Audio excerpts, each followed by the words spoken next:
I want to start by telling you what this video is not. This is not a video that will explain why you're not late. There are other videos that do that, and they're good. They've held a lot of women through hard years. But if you've been in this space for any length of time, you've heard those messages. You've heard about Sarah at 90 and Elizabeth in her old age and Moses called at 80. You know all of it, and I want to say something honest to you. A piece of you is tired of being explained. You don't need one more message that tells you your wait makes sense. What you actually want, what you've been quietly wanting for a long time, is to know whether anything is being built in you that the woman who married at 24 does not have. Not your wait is worth it. That's a promise about the future. You want to know what's in your hands now. So tonight, I'm not going to argue for your timeline. I'm going to open a chest, and I'm going to show you 5 things already inside it. 5 things that the woman watching this, the woman who has been faithful for a decade or two, already possesses.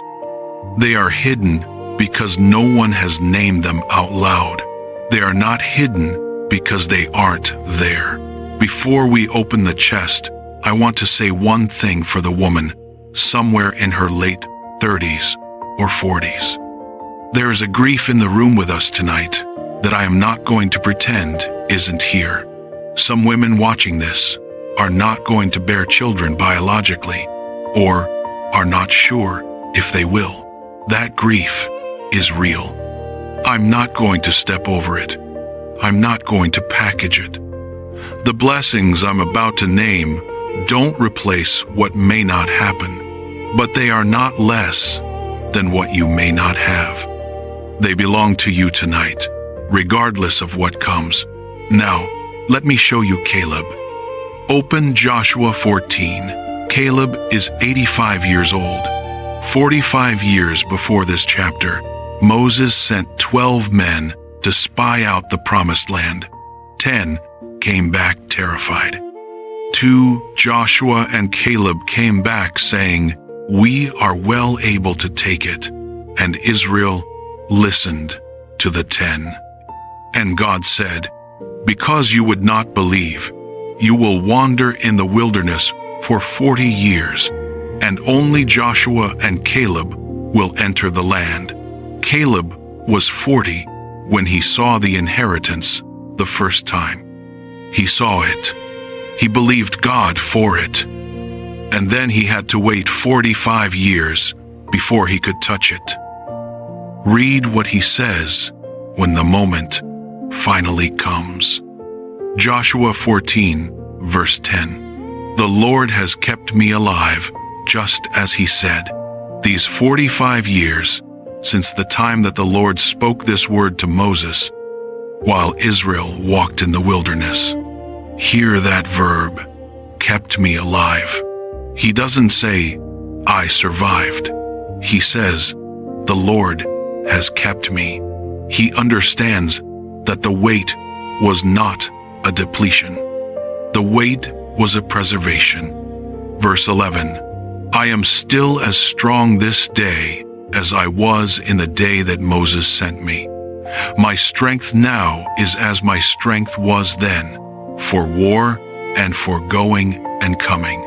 The man is 85 years old. He is saying, "The weight did not eat me. I am not less than I was. I am ready for the inheritance." And then, verse 12, the line that breaks everything open.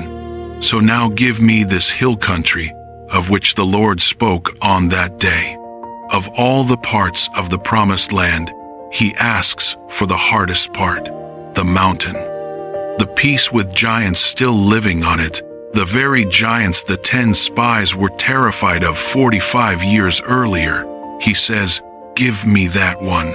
Give me the mountain with the giants." Why does he ask for the hardest part? Because the weight built the capacity.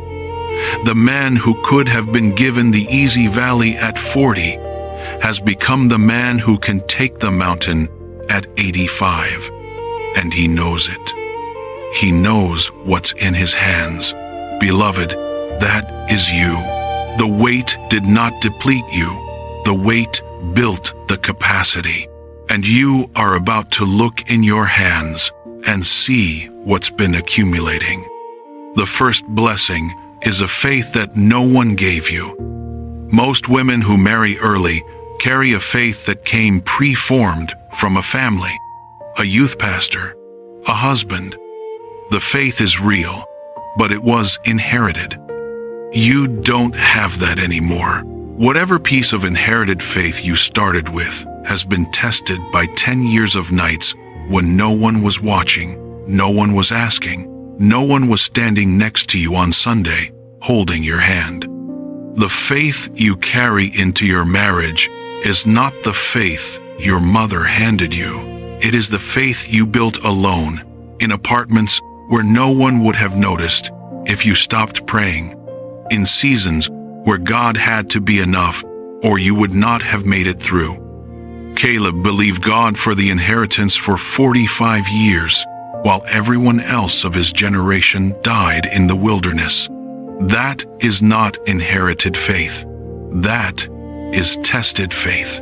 Faith with its own roots. When you walk into your marriage, you will not be a woman whose faith depends on her husband's faith. You will be a woman whose faith was already there, fully your own, before he arrived. The early married woman often spends her 30s trying to develop this. You already have it. The second blessing is a self you actually own. The early married woman often hands over the last 30% of her identity formation to the marriage itself. She becomes a wife before she finishes becoming a person.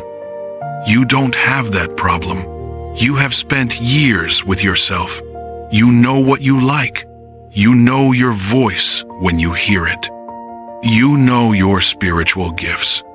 You know the precise shape of your wounds. You know what you believe about money, about hospitality, about how a home should feel. You have opinions not because you're stubborn, but because you have lived enough years alone to develop them. You will arrive at marriage as a person, not a project, not a half, a person. And here is what no one tells you. A man who has also waited and grown does not want a project. He wants a person. The marriage you are walking into requires the woman you have become, not the woman you would have been at 24. The marriage is for who you are now. The third blessing is a discernment forged by almost. Every no you have said to a man who almost fit has been a deposit into an account you didn't know you were building.